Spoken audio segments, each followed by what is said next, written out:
বিসমিল্লাহির রহমানির রহিম। আলহামদুলিল্লাহ ওয়াসসালাতু ওয়াসসালামু আলা রাসূলিল্লাহ ওয়া আলা আলিহি ওয়া সাহবিহি আজমাইন ওয়া বাদ। সম্মানিত শ্রোতা ও দর্শক মণ্ডলী, আল্লাহ রাব্বুল আলামিনের প্রশংসা এবং নবী সাল্লাল্লাহু আলাইহি ওয়াসাল্লামের সালাতু সালামের পরে একটি সংশয় নিরসন করছি। সেটি হচ্ছে যে গত রবিবারে আমার জুমের প্রোগ্রাম ছিল, যে প্রোগ্রামটি পরিচালনা করেন আমেরিকার ভাইয়েরা, মূলত আর সংখ্যাগরিষ্ঠ তারাই থাকেন, তবে সারা বিশ্বের যে কোনো দেশ থেকে অংশ তাতে নিতে পারে। আলহামদুলিল্লাহ, সেখানে যথেষ্ট ক্যাপাসিটি আছে, যে কেউ সেখানে অংশ নিতে পারে। আধা ঘন্টা দর্শ চলে আর তারপরে আমার প্রশ্ন উত্তর চলে। তো আসলে জুমে সরাসরি প্রশ্ন করে দেয়, সুতরাং যে কোনো প্রশ্নের উত্তর দিতে হয়। আর প্রশ্ন উত্তর এত লম্বা দেওয়া যায় না, কারণ অনেক লোক লাইনে থাকে প্রশ্নের। সুতরাং যে কোনো প্রশ্নের উত্তর হয়তো 2-3 মিনিট, 1 মিনিট থেকে নিয়ে 3-4 মিনিটের মধ্যে আমরা দেওয়ার চেষ্টা করি। 3 মিনিট 4 মিনিটের প্রশ্নে যদি উত্তর দিই, তাতে সব দিক ফুটিয়ে তোলা সম্ভব নয়। এইরকমই একটা প্রশ্ন এসেছিল তাওহীদুল আসমা ওয়া সিফাত সম্পর্কে, আল্লাহ রাব্বুল আলামিনের জাত বা সিফাত সম্পর্কে অনেকেই প্রশ্নকারী এভাবে প্রশ্ন করেছে, যার খোলাসা বলছি যে অনেকেই আল্লাহ রাব্বুল আলামিনের অঙ্গ প্রত্যঙ্গের কথা অথবা বলে দিয়ে থাকে, অথবা আল্লাহ রাব্বুল আলামিনকে এরকম তুলনা করে থাকে। আল্লাহ রাব্বুল কোনো কিছু বুঝাতে গিয়ে ইশারা ইঙ্গিত করে যেন আল্লাহর অঙ্গের কিছু বুঝাচ্ছে, এই ধরনের প্রশ্ন করেছিল। এখন এই সব সূক্ষ্ম বিষয়ের প্রশ্নের উত্তর এক একটি করে দেওয়ার চাইতে আমি ভালো মনে করলাম যে আমার সামনে তো জনগণ রয়েছে, এ তো আর মাদ্রাসার আলেম ওলামার তালেব ইলম না। তো জনগণকে যেটা তাদের জন্য সবচেয়ে উত্তম, সেটাই আমি দিক নির্দেশনা দিই। আর সেটা হচ্ছে যে আপনারা বিশ্বস্ত সূত্র যেখান থেকে এলেম নিলে আপনাদের বিভ্রান্তির আশঙ্কা থাকবে না এবং ঝুঁকিমুক্ত থাকবেন, তাদের কাছ থেকে এলেম নেন। এ কথা বলতে গিয়ে আমি বললাম তাওহীদুল আসমা সিফাতের কথা। তাওহীদুল আসমা সিফাতের কথা আমি আকীদার কথাও বলিনি, যে কোন তাওহীদুল উলুহিয়াত বা তাওহীদুর রুবুবিয়্যাত এসব বিষয় বলিনি। অন্য অন্য আকীদা, ঈমান বিল মালায়েকা, আখিরা, অমুক মেলা কিছু আকীদার বিশাল বিষয় রয়েছে, কোনো বিষয় সম্পর্কে বলিনি। শুধুমাত্র বলেছি তাওহীদুল আসমা সিফাত, আল্লাহর নাম গুণাবলীর ক্ষেত্রে আপনারা আরব আলেমদের কাছ থেকে বা আরব দেশে যারা লেখাপড়া করেছে অথবা আরব আলেমদের যারা সালাফি কোরআন সুন্নাহর অনুসারী, তাদের কিতাবাদি পড়ে তাদের কিতাবের কথা বলেছি।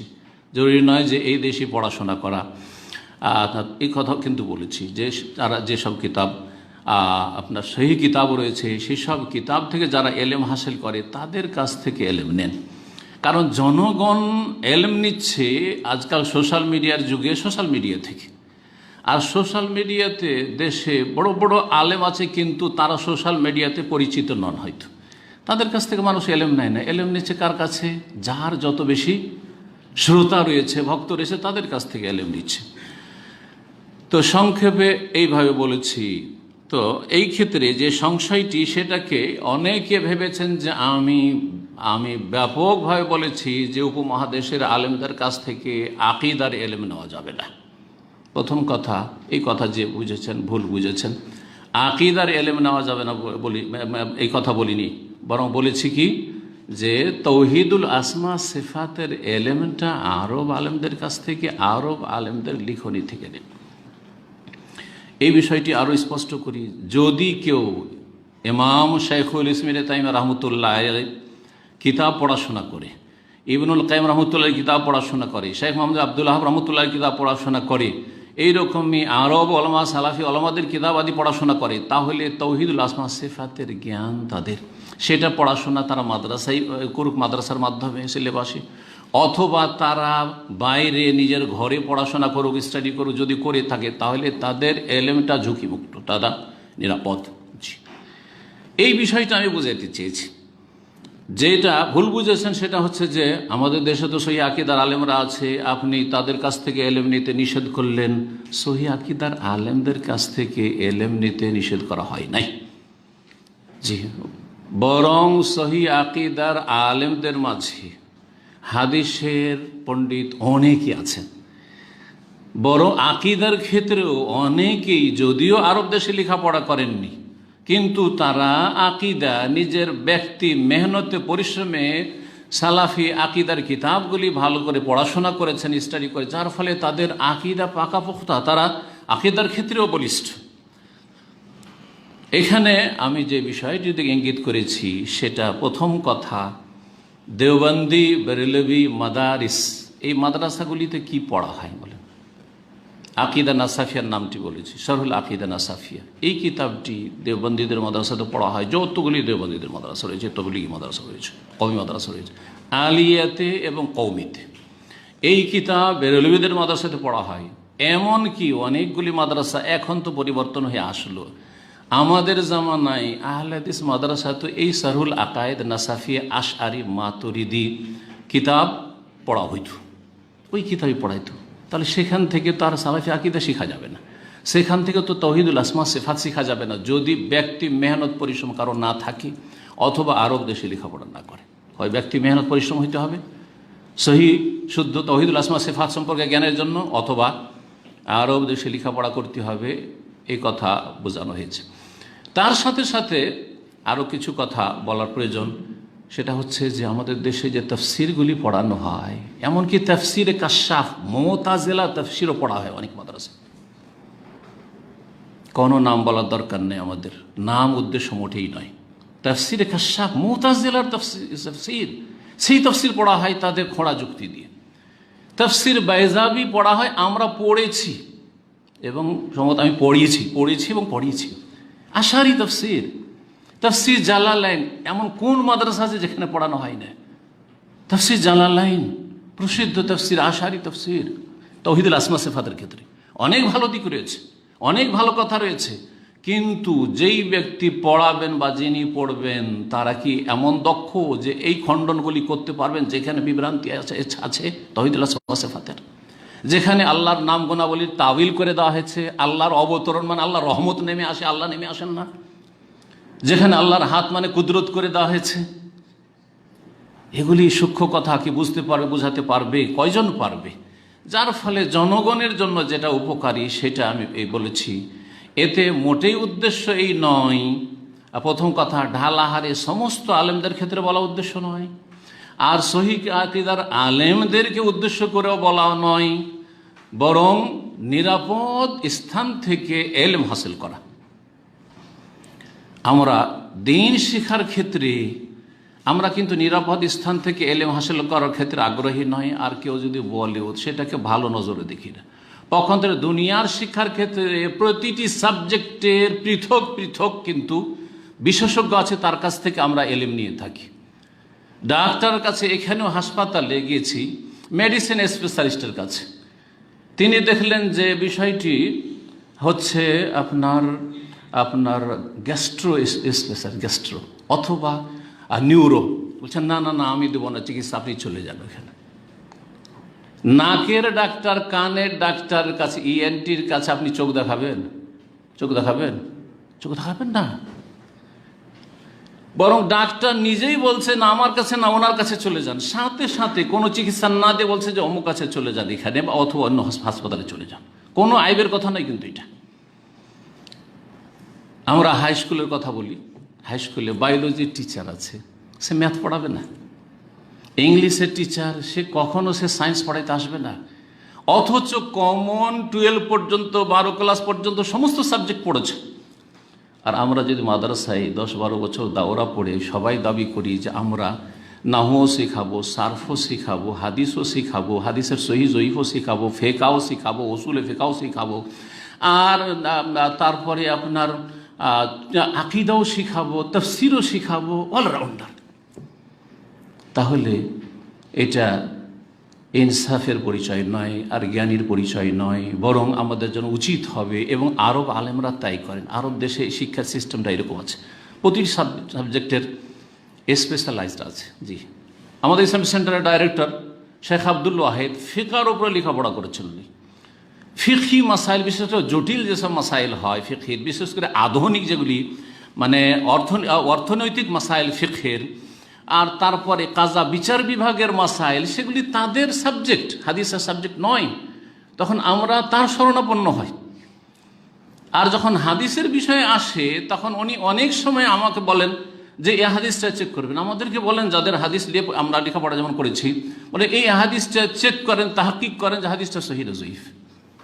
সুবহানাল্লাহ, কোনো আইবের কথা নয় যে আমি হাদিস ভালো বুঝি সুতরাং হাদিসটা ভালো করে বুঝাবে, আমি অন্য সাবজেক্ট ভালো বুঝি না। আমি নিজের কথা বলছি, আমি নতুন অর্থনীতি বেশি ভালো বুঝি না। কেউ ফতোয়া জিজ্ঞেস করলে আমি বলি যে অন্যদেরকে জিজ্ঞেস করে না। ঝুঁকিপূর্ণ মাসাইল হলে কখনো আমি ঝুঁকি নিতে যাই না। আমি কেন আপনার জন্য ঝুঁকি নিতে যাই অন্য ক্ষেত্রে? সুতরাং এগুলিকে কখনো মানহানি নজরে দেখবেন না। আর আল্লাহ বলছি, আমি কাউকে ছোট করার জন্য বলিনি, মানহানি করার উদ্দেশ্যে বলিনি। বরং আমি এমন, বিশেষ করে আমাদের আহলে হাদিস ওলামা, দেওবন্দীদের ছাড়েন, বেরেলভীদের ছাড়েন, আর ওই জামাতিদের ছাড়েন, তাদের আকিদার ক্ষেত্রে সেই তৎপরতা নেই, আর আকিদার তাদের শিক্ষা কাঠামো নেই। আহলে হাদিস মাদ্রাসাগুলিতে অনেকটা পরিবর্তন এসেছে, আল্লাহ করে পুরোপুরি পরিবর্তন হয়ে যায়। আর তফসিরগুলো সালাফি তফসির রয়েছে আলহামদুলিল্লাহ, শেখ আব্দুর রহমান নাসির সাদির রয়েছে, তারপরে আপনার ভালো ভালো তফসির রয়েছে, মদিনা ইউনিভার্সিটিতে পড়ানো হচ্ছে, তফসির ইবনে কাসির পড়ানো হচ্ছে। এইসব তফসির আল্লাহ যেন পড়াবার তৌফিক দান করুক। এই আশআরি তফসির থেকে আর মুতাজিলা তফসির থেকে মুক্ত হওয়ার আল্লাহ তৌফিক দান করুক। এবং তার সাথে সাথে বলবো যে আহলে হাদিস ওলামারা যারা দেশে ভালো আলেম রয়েছেন, অনেকে সোশ্যাল মিডিয়া আসেন না, কিন্তু তারা অনেক মাদানি চাইতে দক্ষ।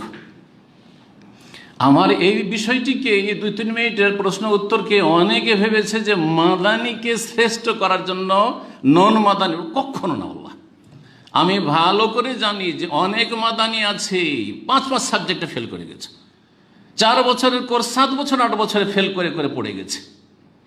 তারা কি করবে? যারা ওখানেও দুর্বল ছিল, কোনো মাধ্যম দিয়ে সোর্স দিয়ে চলে এসছে, অথবা যে কোনো নসিবে ছিল মাদানি হয়ে গেছে, তাদের কাছে এলেম নেই, তাদের কাছ থেকে এলেম নিতে বলবো না, কখনো না। কিন্তু সৌদি আরবে যে ইউনিভার্সিটিগুলো রয়েছে, সেখানে যেহেতু আকিদার বিষয়টি অত্যন্ত স্বচ্ছ, লেখাপড়া স্পষ্ট এবং ক্লিয়ার বিষয়গুলি, তাদের কাছে এই বিষয়টা স্পষ্ট। জরুরি নয় যে মদিনা পড়ে গেলে সে গিয়ে নাহু সারফে মজবুত হবে, হাদিসেও মজবুত হয়ে যাবে, অথবা তফসিরে গিয়ে মজবুত হবে। অনেকে পড়াইতে পারেন না, অনেকে গিয়ে দুনিয়া করে খাচ্ছে, ব্যবসা বাণিজ্য করে খাচ্ছে, কোনো যোগ্যতা নেই তাদের আছে। তো কখনো মাদানী আলেমদেরকে শ্রেষ্ঠ করা আমার উদ্দেশ্য নয়, কারণ আমি এতে বিশ্বাসী নই। আমার অধিকাংশ ওস্তাদ যারা নন মাদানী, তাদের কাছ থেকে হাদিস শিখেছি, রহমানি আলেমদের কাছ থেকে। রহমানি আলেমদের কাছ থেকে হাদিসের মতন অথবা অন্য অন্য যেসব সাবজেক্টগুলি রয়েছে সেগুলি আমরা আসলে তাদের কাছ থেকে শিখেছি। কিন্তু হাদিসের সহিহ জয়ীফের কথা যখন আসতো, একটু ইঙ্গিত না করলে বুঝবেন না, তখন একজন বড় ওস্তাদ মদিনা এসেছেন, আর আমার রুমে শেখ ইরফান, শেখ মুখলিসুর রহমানের চাচা রুমমেট ছিলেন, বাংলাদেশের কয়েকজন ছিলাম, তার মধ্যে উনি। তো ওইখানে এসে আমরা আমাদের সামনে একজন সৌদি আমার ক্লাসমেট, মদিনা ইউনিভার্সিটির বড় পোস্টে এখন রয়েছে, সে বলছে যে, আমি তাকে বলেছি যেহেতু আমার ক্লোজ ফ্রেন্ড ছিল, যে আমাদের দেশের একজন মুহাদ্দিস এসেছেন। তখন বলছে তাহলে আমি দেখা করব, আমি ওনার সাথে দেখা করব, সালাম করব, এমনকি ইজাজা নিবে। সে বলছে আমি ইজাজা নয়, তবে তোমার সাথে দেখা করিয়ে দিচ্ছি। দেখা করিয়েছি, তখন সালাম দেওয়ার পরে একটি হাদিস বলেছে, প্রথম যে হাদিসটা বলেছে হাদিসটা জয়ীফ। এখন মনে নেই যে হাদিসটা কি ছিল, তিরমিজির হাদিস বলেছে। সামনে তো যেহেতু সৌদি ছেলে ছিল, সেকে কিছু বললাম না, বা সে ভালো আলেম, আমাদের ওস্তাদের ওস্তাদ, তাকে কিছু বললাম না। পরে যখন চলে গেল, তখন আমি আর ওই শেখ ইরফান, আমার রুমমেট, দুজন বললাম যে, ওস্তাদ আপনি যে হাদিসটা বললেন হাদিসটা তো জয়ীফ। তখন উত্তরটা শুনবেন, বলছে তিরমিজিতে আছে, তোমরা দাও জয়ীফ করে, তিরমিজির হাদিসকে দাও জয়ীফ করে তোমরা। তার মানে তাদের এই যে সেহাসিত্তা, বুখারীও সহি, মুসলিমও সহি, আবু দাউদ সহি, নাসাই সহি, তিরমিজি সহি, ইবনে মাজাহ সহি। তো তাদের যে ইলমটা ছিল সেটা সহি জয়ীফের এই তাহকিক ছিল না, কিন্তু মতন সম্পর্কে, হাদিসের ফিকহ সম্পর্কে, হাদিসের অন্যান্য যে বিভিন্ন দিকগুলি রয়েছে সেগুলি সম্পর্কে যথেষ্ট তাদের কাছে ইলম ছিল। তাদের কাছ থেকে মূলত আমরা দিন শিখেছি। তো কথা হচ্ছে যে কখনো কারো মানহানি করা উদ্দেশ্য নয়, এটা এইভাবে মোটেই নেবেন না। উদ্দেশ্য হচ্ছে যে আপনি নিরাপদ স্থান থেকে এলেম নেন, নিরাপদ স্থান থেকে এলেম নেন। এখানে আরেকটি কথা বলা অত্যন্ত জরুরি। আমি বলেছি কথাটি আমভাবে, আর এটা শুধু বাংলাদেশ বলেও না, আর ভারত না, ভারত, বাংলাদেশ, পাকিস্তানের সমস্ত ওলামা সম্পর্কে আম কথা বলেছি। অবাক হয়ে যাবেন আপনি। এই আম কথাকে একজন অসৎ আল্লাহ হেদায়েত করুক, ফিতনাবাজ আল্লাহ হেদায়েত করুক, ইউটিউবারদের চরিত্র অধিকাংশ এরকম। এরা আবার রাগ করবেন না, অধিকাংশ বললাম সেই জন্য। কি করেছে? আমি কথা বলেছি গোটা ভারত পাকিস্তান বাংলাদেশ সম্পর্কে নিয়ে গিয়ে একজন শাইখের সাথে আমার ছবি লাগিয়ে দিয়েছে, আর বলছে যে দেখ আমি নাকি তার সম্পর্কে বলছি। আমি কল্পনা করিনি তার সম্পর্কে বলার। বিশাল ভারত বাংলাদেশ পাকিস্তানে লক্ষ লক্ষ ওলামায়ে কেরামরা রয়েছেন, আর সেখান থেকে লোকের শ্রোতারা রয়েছেন, সবার যারা বাংলা ভাষা বুঝে তাদের জন্য বলেছে বিষয়টি। আশা করি বিষয়টি বুঝতে পারছি। সুতরাং যারা এইরকম ছবি লাগায় আমার কারো সাথে, তারা খেয়ানত করে। আমার বিনা অনুমতিতে ছবি লাগায়, কখনো কোন রাষ্ট্রনেতার সাথে লাগিয়ে দিল, কোনো নাস্তিকের সাথে লাগিয়ে দিল, কোনো শাইখের সাথে লাগিয়ে দিল ফিতনা লাগানোর জন্য। এরা ফিতনাবাজ, ফাত্তানুন এরা ফিতনাবাজ। এদেরকে আল্লাহকে ভয় করতে বলছি। এবং এরা সীমা লঙ্ঘন করেছে। এরা হয় জালেম না হয় জাহিল। মানুষ দুই শ্রেণীর। ইন্নাহু কানা জালুমান জাহুলা। জালেম যদি বিষয়টি জানে যে এটা ঠিক নাই, তারপরও যদি এরকম কাজ করে, তাহলে জালেম, সীমা লঙ্ঘন করেছে। আর যদি এইরকম যে একজন আরেকজনের সাথে বিনা অনুমতিতে ছবি লাগানো চলবে না, এটা জানে না মাসলা, তাহলে বলবো জাহেল, অজ্ঞ। অজ্ঞতার চিকিৎসা করতে হবে, আর না হলে জুলুম থেকে মুক্ত হইতে হবে এবং রবের কাছে জবাব দিতে হবে বান্দার হক নষ্ট করলে আর কারোর সাথে সম্পর্ক খারাপ করার চেষ্টা করলে। সুতরাং আল্লাহকে ভয় করা উচিত এই ইউটিউবারদের অথবা ফেসবুকের এক শ্রেণীর ফিতনাবাজদের। ফেসবুক আজকাল বড় ফিতনার যুগ হয়ে গেছে। জি হ্যাঁ, এক একজনের পিছনে লেগে গেছে, কেউ কাউকে ছোট করার জন্য, কেউ কাউকে বড় করার জন্য। প্রয়োজনটা কি? আরও বলি এর অনিষ্ট। বেশ কিছু শেখদের সম্পর্কে অমুকের সমর্থক গ্রুপ, আমি এটা পছন্দ করি না। আমার নামে যেসব সমর্থক গ্রুপ করেছেন সবকে মুছে ফেলে দেবেন, আমি চাই না এই সমর্থক গ্রুপ। আরো আশ্চর্যজনক কথা, সমর্থক গ্রুপ লেখা আছে আমার নামে, অনেকের নামে আছে, তার মধ্যে একটা আমার নামে আছে, আর সেখানে যার মানহাজ ঠিক না তার বক্তব্য পোস্ট করেছে। আশ্চর্য আমি, যদি সত্যিকার আমার সমর্থক গ্রুপ হবে তো যার মানহাজ ঠিক না তার সম্পর্কে জানলেন না জাহেল, আর তার বক্তব্য শেয়ার করছেন আমার সমর্থক গ্রুপের পেজে। কেন এইসব ফিতনাবাজি করছেন? আর সমর্থক গ্রুপের দরকার কি? এইভাবেই তো তকলিদ সৃষ্টি হয়েছে, এইভাবেই তো গুমরাহি এসেছে, অন্ধত্ব পয়দা হয়েছে। কোনো প্রয়োজন নেই সবাই। আল্লাহ যেন বুঝার তৌফিক দান করেন। আরেকটি কথা বলি, যদি কোনো দিকে কারো দুর্বলতা থাকে, শুনে রাখেন, কোনো দিকে কারো দুর্বলতা যদি থাকে আর সেই দুর্বলতার দিকে যদি ইঙ্গিত করা হয়, সেটা মানহানি নয়। শুনবেন, আল্লামা আব্দুল হাই লখনবী রহমতুল্লাহ আলাই বড় হানাফিদের ভারতে মুহাদ্দিস ছিলেন। তিনি যে শারহ ওয়াকায়া যেটা কওমি আর মাদ্রাসায় আর আলিয়া মাদ্রাসা সব মাদ্রাসায় পড়া হয়, এই শারহ ওয়াকায়ার বিশাল মোকদ্দমা ভূমিকা আছে উমদাতুর রিআয়া। তাতে তিনি লিখেছেন যে আহনাফ ওলামায়ে কিরাম মা জালালাতে কদরহিম, তাদের সম্মান ওয়া উলুয়ে শানিম, তাদের শান, তাদের অলওদা, তাদের এলেম অনেক বেশি থাকা সত্ত্বেও ইউকসিরুনা মিনাল আহাদিসি দাইফাত ওয়াল মাওদুআ ফি কুতুবিহিম, তাদের ফিকার কিতাবে অনেক বেশি তারা জয়ীফ আর জাল হাদিস নিয়ে আসে। এটা হচ্ছে ইনসাফ। এই ইনসাফ আমাদের ওলামারা শিখে গেছেন, বড় বড় মুহাদ্দিসরা শিখে গেছেন। যদি কোনো দুর্বলতার দিক থাকে তাহলে সেই দুর্বলতার দিক থেকে সচেতন করে দেওয়া, যাতে করে দুর্বল থেকেও কেউ এলেম হাসিল না করে নেয় আর তারপরে সেখানে ক্ষতিগ্রস্ত না হয়। আল্লাহ যেন বোঝার তৌফিক দান করেন। আর না হইলে এখনো আলহামদুলিল্লাহ যারা সোশ্যাল মিডিয়াতে আসেন, অনেক বড় বড় আলেমরা রয়েছেন যারা দেশে লেখাপড়া করেছেন, কিন্তু অনেক মাদানির চাইতে অনেক ভালো তারা, বরং যেসব জায়গায় ডজন ডজন মাদানি আছে সেখানে প্রিন্সিপাল হয়ে আছেন। যেমন সবচেয়ে বড় আহলে হাদিস মাদ্রাসার কথা বলি, মাদ্রাসা মোহাম্মদী আরবি যাত্রাবাড়ি, সেখানে শেখ মোস্তফা কাসেমি হাফিজাহুল্লাহ তাআলা, তিনি আমার বন্ধু মানুষ এবং তিনি অনেক মাদানির চাইতে অনেক ভালো, বরং অধিকাংশ মাদানির চাইতে ভালো। এইরকমই ডক্টর আসাদুল গালিব হাফিজাহুল্লাহ তাআলা। জি, তা আমার উদ্দেশ্য এক এক করে নাম বললে আর কারো নাম না বললে আবার সেখানেও কারো বেজার হওয়ার আশঙ্কা রয়েছে, বড়ই সমস্যা। তো উদ্দেশ্য আসলে এটা নয়। এইরকম অনেক ওলামাকেও রয়েছেন যারা ভারতে লেখাপড়া করেছেন, বাংলাদেশে লেখাপড়া করেছেন, পাকিস্তানে লেখাপড়া করেছেন, কিন্তু আলহামদুলিল্লাহ তাদের এলেম মাদানির চাইতে বেশি আছে।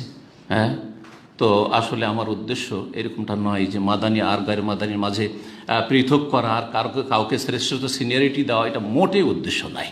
জি হ্যাঁ, এই কথাটি বারবার বলছি। এর সাথে সাথে আরেকটি কথা বলছি, সেটা হচ্ছে যে আমাকে এক ভাই বলছেন, খুব হিতাকাঙ্ক্ষী আমার, তিনি বলছেন এরকম অনেক ভাইরে বলে থাকেন, আর সোশ্যাল মিডিয়াতে লিখছে যে আমরা সবাইকে ভালোবাসি। তিনি বলছেন শেখ আমরা সবাইকে ভালোবাসি।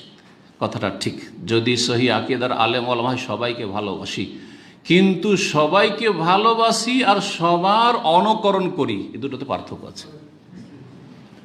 সবাইকে ভালোবাসেন কিন্তু সবার সব কথার অনুকরণ করিয়েন না, এ কথা আমাদেরকে আমাদের সালাফরা শিখিয়ে গেছেন। মাসুম একমাত্র রাসূলুল্লাহ সাল্লাল্লাহু আলাইহি সাল্লাম।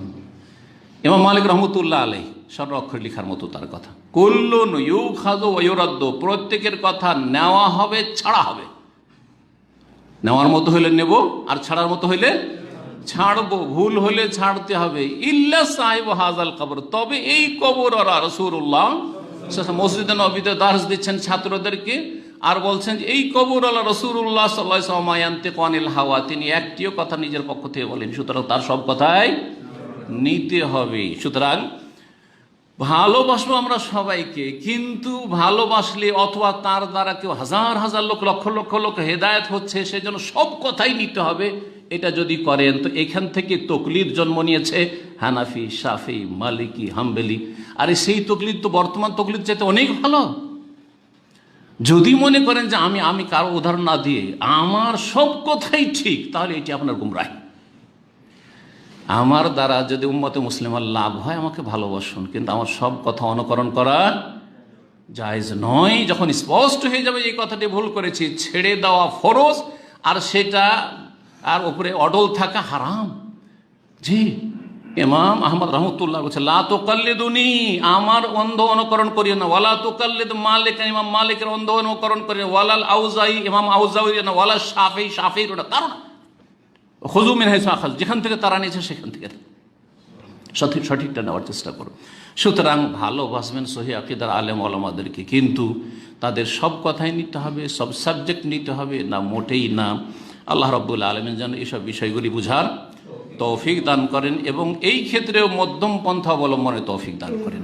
কারো যদি ভুল হয় সেই ভুলটা ধরবেন নসিহা, দিনুন নসিহা, ইখলাসের সাথে।